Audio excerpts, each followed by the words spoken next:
La parole est maintenant à Benjamin Laurent, fondateur et gérant du studio Parolox et créateur de la plateforme de vidéo Cortex. Merci. Je vais essayer de faire aussi bien après un tel discours. Alors, j'y vais. Madame la Ministre, avant toute chose, je vous remercie infiniment de votre présence, ainsi que des moyens que vous avez mis à notre disposition pour que cette soirée soit une réussite. Chères Cécile et François, je vous exprime toute ma gratitude, ainsi qu'aux équipes du GAPAS, que vous pouvez voir ici, qui nous ont aidés, plus que je l'aurais espéré, pour porter haut les couleurs de ce projet.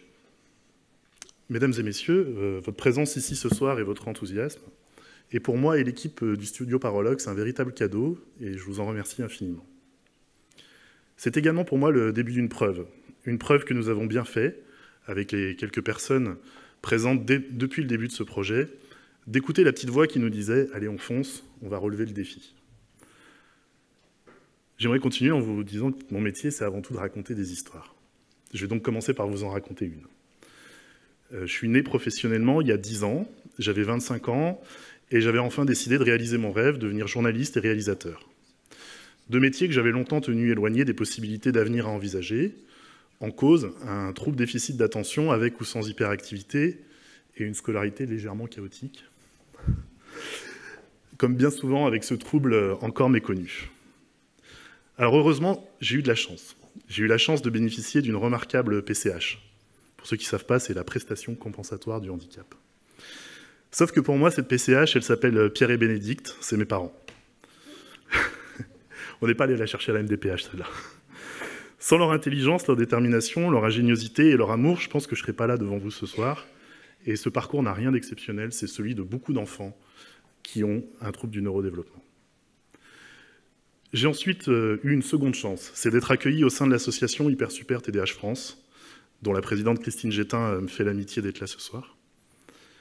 Et grâce à cette association de famille, j'ai pu réaliser un premier documentaire, et sans surprise, il parlait de la scolarité des enfants TDAH. Mais grâce à eux, j'ai surtout rencontré des personnes qui avaient eu le même parcours que moi et les mêmes difficultés. J'ai appris plus tard que cela portait un nom, la pérédance. Et j'ai découvert qu'on pouvait en faire avec des films. Ces rencontres, elles m'ont permis de me comprendre et d'accepter les épreuves passées. Rien n'est plus fort que l'altérité. C'est un joli mot, altérité. Il faut bien le placer dans un discours, ça. Le projet Cortex que nous vous présentons ce soir est issu de cette histoire. Mais il est issu également d'un besoin que j'ai pu observer, exprimé par les familles et les personnes concernées, d'être mieux informées et mieux représentées. Au cours de ma petite carrière, disons c'est pas très long, j'ai pu constater combien l'information avait une importance capitale dans la trajectoire des familles. Il existe encore trop de représentations négatives des handicaps. Des représentations qui conduisent à l'isolement, à la honte d'être soi. Et cela peut changer. Ça peut changer si nous arrivons à montrer plus de personnes en situation de handicap à la télévision. Cela peut changer si nous faisons entendre plus de voix différentes à la radio. Et enfin, cela peut changer si nous rendons l'information accessible à tous. Et c'est cela que nous souhaitons réaliser à travers ce projet Cortex. Le projet qui nous rassemble ce soir, il a été bâti par des personnes qui ont souhaité mettre tout ce qu'ils avaient de meilleur en eux au service d'une cause. Une cause que certains connaissaient, c'est mon cas, celui de notre rédactrice en chef, Sandrine Bretons. Une cause que d'autres avaient effleurée du bout des doigts. Et enfin, évidemment, une cause qui était totalement étrangère pour quelques-uns. Nos investisseurs financent de l'industrie à la base. Rien à voir. S'engager dans un tel projet demande des qualités humaines que l'on ne trouve pas partout. Il faut une finesse d'esprit, une acuité émotionnelle et une empathie hors du commun. Et je tiens à saluer toute la team Parolox qui possède bien évidemment ces qualités. Alors j'aimerais conclure en vous partageant une conviction qui est la colonne vertébrale de notre ligne éditoriale. Pour nous, le handicap n'est pas une différence au sein de la grande famille humaine. Le handicap est aussi varié que nous le sommes dans cette pièce. Et dans cette folle aventure qu'est la vie, nous connaîtrons tous au moins une fois une situation de handicap. Certaines seront temporaires, d'autres non.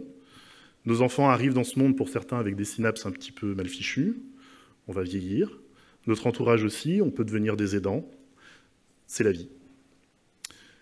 Et je suis convaincu qu'elle ne serait pas aussi belle sans toutes ces richesses, ces différences et ces incertitudes. Vous l'avez donc compris, Cortex est un projet qui est universaliste, humaniste, et qui devra être utile à tous.